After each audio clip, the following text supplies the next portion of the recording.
नमस्कार, सुप्रभात, स्वागत अभिनंदन आप सभी का सबरंग कार्यक्रम में। मित्रों, आज पॉजिटिव थिंकिंग डे है। कितनी सुंदर सी बात, पॉजिटिव थिंकिंग डे। लेकिन आज के ही दिन क्यों, हर दिन हम पॉजिटिव थिंकिंग करें, यही सुंदर संकल्प रखें। क्योंकि कहा जाता है कि जैसा आप सोचेंगे वैसा आप बनेंगे। ये हम बचपन से सुनते आ रहे हैं। जैसा सोचोगे वैसा बनोगे, जितना बड़ा सोचोगे उतना बड़ा बनोगे। नेगेटिव सोचोगे तो नेगेटिव हो जाओगे, पॉजिटिव सोचोगे तो पॉजिटिव हो जाओगे। हम सभी अपने जीवन को सकारात्मक रंग से भरना चाहते हैं, तो क्यों ना अपने चिंतन को भी हम सकारात्मक ही रखें। बातें, परिस्थितियाँ आती हैं जो हमें नकारात्मक कर देती हैं, लेकिन हम अपने आप को पॉजिटिव रखने का ही संकल्प रखें मित्रों, क्योंकि यही हमारे जीवन को गढ़ता है। कहते हैं कि आपके सकारात्मक विचार ही आपके उज्जवल भविष्य का निर्माण करते हैं। विचार ही जीवन निर्माण करता है, और यदि विचार में ही कहीं खोट आ गया तो फिर जीवन में भी वो खोट और दोष आ जाएगा। वो कहते हैं ना, आपके अंदर दो बैल हैं या दो घोड़े हैं, एक सकारात्मक घोड़ा और एक नकारात्मक घोड़ा। आप जिसे ज़्यादा चारा डालेंगे वो ज़्यादा शक्तिशाली होता चला जाएगा। अब ये हमारे ऊपर है कि हम किसे ज़्यादा चारा डालते हैं, अर्थात किसके साथ ज़्यादा समय बिताते हैं, किसे हम ज़्यादा तवज्जो देते हैं। यदि हम सकारात्मक अश्व को, सकारात्मक बैल को जो हमारे अंदर है, उसे ही अच्छी अच्छी फीडिंग देते रहेंगे, अच्छा अच्छा चारा खिलाते रहेंगे, तो जीवन के इस दौड़ में हम हमेशा जीतेंगे मित्रों। तो आज के इस पॉजिटिव थिंकिंग डे पे एक सुंदर संकल्प के साथ कि आज से कुछ भी हो जाए, हम हमेशा सकारात्मक ही सोचेंगे। ऐसे सुंदर संकल्प के साथ चलते हैं आज के सुंदर सुवाक्य की ओर। जिंदगी में हर दिन आसान नहीं होता, लेकिन हर दिन सोच का चुनाव हमारा होता है। सकारात्मक सोच कोई जादू नहीं, बल्कि एक नजर है, जहां मुश्किलों में भी सीख दिखे और अंधेरे में भी रोशनी। आज सकारात्मक सोच हमें नए आयाम दे सकती है। जब हम अच्छा सोचते हैं तो मन में ऊर्जा बढ़ती है, और वही ऊर्जा हमारे कामों में चमक लाती है। याद रखें, सकारात्मक सोचने वाला इंसान सिर्फ खुद नहीं बदलता, बल्कि अपने आसपास की दुनिया को भी रोशन कर देता है। इसलिए ये संकल्प लें कि हालात चाहे जैसे भी हों, हमारी सोच हमेशा ऊंची, सशक्त और उज्जवल ही रहेगी।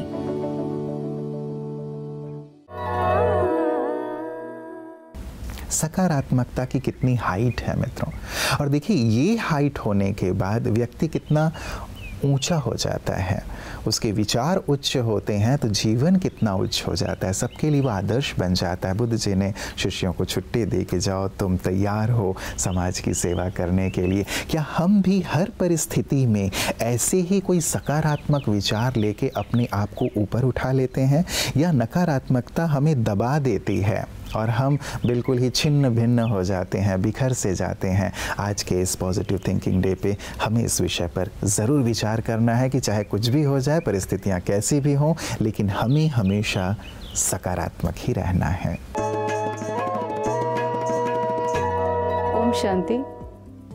दोस्तों, जरा सोचिए, हमारा दिल, जिससे हमारे पूरे शरीर में ऑक्सीजन और पोषण वाले तत्व ही फ्लो होते हैं ब्लड वेसल्स के थ्रू। अगर हमारे हृदय में प्लास्टिक समा जाए तो क्या होगा? जी हाँ, सुनने में अजीब लगता है ना, लेकिन माइक्रो प्लास्टिक और नैनो प्लास्टिक हमारे हृदय की धमनियों में समाकर इन्फ्लेमेशन पैदा कर रहे हैं, प्लाक बना रहे हैं, वो भी अस्थिर प्लाक, जो हार्ट अटैक, स्ट्रोक का एक बहुत ही महत्वपूर्ण कारण बन जाते हैं।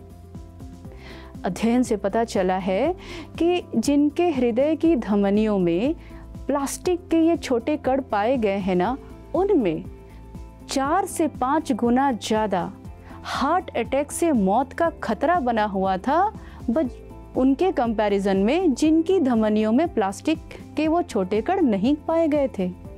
दोस्तों, जरा सोचिए, हम कितनी सहजता से आज डिस्पोजेबल ग्लास में प्लास्टिक के चाय पी लेते हैं ना, लेकिन वो सिर्फ चाय नहीं है, उस प्लास्टिक के डिस्पोजेबल ग्लास के through micro plastic, nano plastic हमारे दिल तक पहुंचकर हार्ट अटैक, स्ट्रोक का एक कारण बन रहा है, या यूँ कहिए कि मौत का खतरा बना रहा है। तो क्या करेंगे दोस्तों, आज से प्लास्टिक का उपयोग कम करें। स्पेशली यदि आप प्लास्टिक के कंटेनर में माइक्रोवेव में खाना गर्म करते हैं तो आज से ये बंद करें, क्योंकि हमारे दिल तक ये प्लास्टिक पहुंचकर हमारे लिए मौत का खतरा बन रहा है।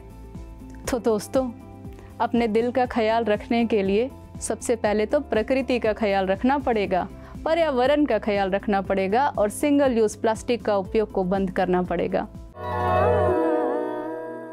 मित्रों, इस बात पर बहुत चर्चा होती है कि भाग्य का निर्माण आखिर कैसे हुआ, किसने किया। कोई अमीर है, कोई गरीब है, कोई ऐसा है, कोई वैसा है, कोई बहुत अच्छा साधनों से संपन्न है, किसी के पास साधन नहीं है, कोई बहुत मेहनत करता है तो भी सफल नहीं होता और किसी को बैठे बिठाए सफलता मिल जाती है। ऐसा क्यों? ऐसे भाग्य में इतना ज़्यादा अंतर क्यों? भाग्य का निर्माण आखिर किसने किया, क्यों किया, कब किया? इसका बहुत ही सहज और सरल तार्किक उत्तर किसी ने दिया मित्रों। हमारे शास्त्रों में भी इसका वर्णन है अलग अलग रूपों में कि विचार कीजिए अपने विचार पर, क्योंकि विचार ही आपके बोल बनते हैं। विचार कीजिए अपने बोल पर, क्योंकि बोल ही आपके कर्म बनते हैं। आपके कर्म ही आपकी आदतें बन जाती हैं। विचार कीजिए अपनी आदतों पर, क्योंकि आदत ही आपका चरित्र बन जाते हैं। और विचार करें अपने चरित्र पर, क्योंकि चरित्र ही आपकी डेस्टिनी अर्थात भाग्य बन जाती है। दोस्तों, क्या कभी सोचा है क्यों दो लोग एक ही परिस्थिति में अलग अलग अनुभव करते हैं? एक हार मान लेता है और दूसरा नई राह खोज लेता है। इसका उत्तर है उनकी सोच। दोस्तों, आज नेशनल पॉजिटिव थिंकिंग डे है। आइए सकारात्मक सोच की शक्ति को समझें। सकारात्मक सोच का मतलब है जहां लोग रुकावट देखते हैं वहां अवसर देखना, जहां लोग हार मानते हैं वहां साहस जुटाना, और जहां लोग अंधेरा देखते हैं वहां उम्मीद की किरण खोजना। अब सवाल है, सकारात्मक सोच को कैसे अपनाएं? कुछ सरल आदतें इसमें मदद कर सकती हैं, जैसे हर दिन उन चीजों के लिए धन्यवाद दीजिए जो आपके पास हैं। सकारात्मक लोगों और विचारों के बीच रहिए। खुद से कहिए, मैं कर सकता हूं, मैं सफल हो सकता हूं। हर दिन कुछ मिनट राजयोग मेडिटेशन करें। यह मन को शांत करता है और विचारों को शुद्ध व शक्तिशाली बनाता है। यह मान्यता रखें कि हर समस्या का समाधान होता है। हर चुनौती हमें कुछ नया सिखाने आती है।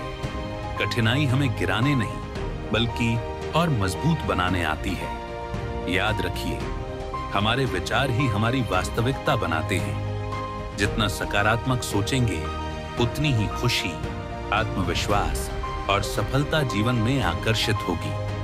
तो इस पॉजिटिव थिंकिंग डे पर आइए संकल्प लें हर परिस्थिति को सकारात्मक दृष्टि से देखने का, क्योंकि जब सोच बदलती है जिंदगी बदल जाती है। सकारात्मक सोचिए, राजयोग अपनाइए और जीवन को उज्जवल बनाइए। मित्रों, स्वामी विवेकानंद जी के जीवन का एक प्रसंग आता है कि जब वो विदेश में थे तो एक बार कुछ धर्म सम्मेलन रहा होगा, तो वहाँ सभी धर्म शास्त्रों को इकट्ठा किया गया था, लेकिन गीता को सबसे नीचे रख दिया गया था और उसके ऊपर सभी धर्म शास्त्रों को रखा गया था। शायद कुछ नीचा दिखाने का भाव रहा हो कुछ लोगों का, और किसी ने कह भी दिया कि देखो आपका जो धर्मशास्त्र है, जो गीता है, वो सबसे नीचे रखी हुई है, बाकी के धर्मशास्त्र तो ऊपर हैं। उस समय कोई व्यक्ति खिन्न भी हो सकता था यदि कोई नकारात्मक विचारों का व्यक्ति होता तो, कि आपने हमारे धर्मशास्त्र को नीचा रखा, हमें आप नीचा दिखाने की कोशिश कर रहे हो सकता है युद्ध भी हो जाता, माहौल बिगड़ जाता। लेकिन एक सकारात्मकता क्या चीज़ है, इसकी खूबसूरती क्या है, विवेकानंद जी ने इसे अपने जीवन से, अपने बोल से दिखाया। उन्होंने कहा कि आपने बहुत सही किया है कि आपने गीता को सबसे नीचे रखा है और बाकी के सारे धर्मशास्त्रों को ऊपर रखा है, क्योंकि गीता माँ है, गीता जननी है, गीता आधार है। और यदि उस आधार को मैं हटा लूँ तो बाकी के सारे जो धर्मशास्त्र हैं वो धराशायी हो जाएंगे, गिर जाएंगे। ओम शांति। जैसे देखिए, हम किसी के घर में रह रहे हैं, उस घर में सब कुछ है, लेकिन वो घर जिसका है उसको बिना बताए वहां की चीजों को इस्तेमाल करना जैसे कि गलत हो जाता है। वहां की कोई भी चीज को उठाना चोरी कहते हैं।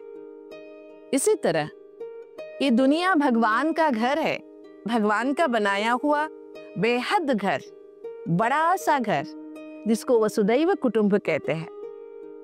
इस वसुदैव कुटुंब में हमें जो भी प्राप्त है, खाना कहे, हवा कहे, पानी कहे, संबंध कहे, ये सब तो परमात्मा के घर में उपस्थित है, मौजूद है। उन चीजों को हम इस्तेमाल कर रहे हैं, तो ये परमात्मा के प्रति हम अर्पण करें और पूछे बिना हम इस्तेमाल ना करें।